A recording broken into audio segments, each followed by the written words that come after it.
Madam Bigg Boss house experience చెప్పండి madam. Bigg Boss house experience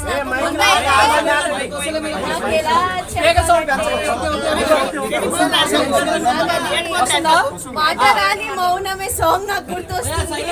ఎందుకంటే నాకు తెలిసి నేను ఆ ఇంట్లో ప్రతి ఎమోషన్ ని ఫీల్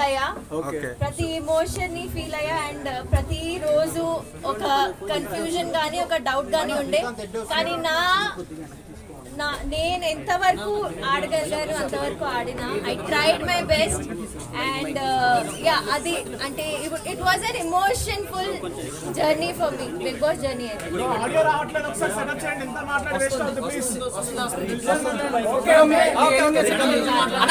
ఆడియో అయితే వస్తుంది, అక్కడ ఇన్నాళ్ళు చెక్ చేశారు. సో మీరు ఒకసారి చెక్ చేసుకోండి అంతే.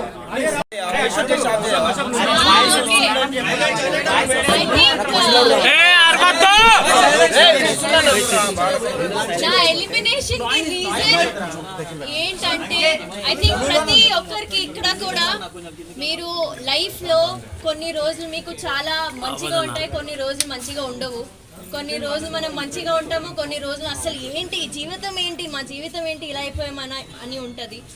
సో నాకు ఇదే బిగ్ బాస్ రియాలిటీయా లో కొంచెం నేను కన్ఫ్యూజ్ అయ్యి మేబీ నా బంగారంస్ని నా ఫ్యాన్స్ని మేబీ నేను డిసప్పాయింట్ చేశాను, అందుకే మేబీ నాకు ఓట్స్ రాలేదు. కానీ టు బి ఆనెస్ట్ నేను నిజంగా బయట ఎలా ఉంటాను లోపల కూడా అలానే ఉన్నాను.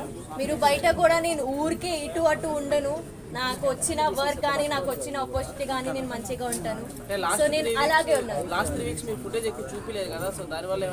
అదే నాకు కూడా ఇప్పుడు షాకింగ్ గా వస్తుంది, నా ఫుటేజ్ ఎందుకు బయటికి రాలేదు. బికాజ్ ఐ డోంట్ నో ఏమైంది. కానీ ఒక్కసారి నాకు సార్ అలా చెప్పా కదా, నువ్వు కనిపించట్లేదు, ఇంకా నువ్వు ఆడాలి అలా అన్నగా. ఐ థింక్ ఆ తర్వాత నేను బాగానే ఉన్నా, అది బయటకి ఎందుకు రాలేదు నాకు తెలీదు. కానీ ఆ తర్వాత నాకు అర్థమైంది దట్ ఇక్కడ నువ్వు వాయిస్ అవుట్ చేయకపోతే మంచిగా ఉండదు. అందుకే ఐ ట్రై.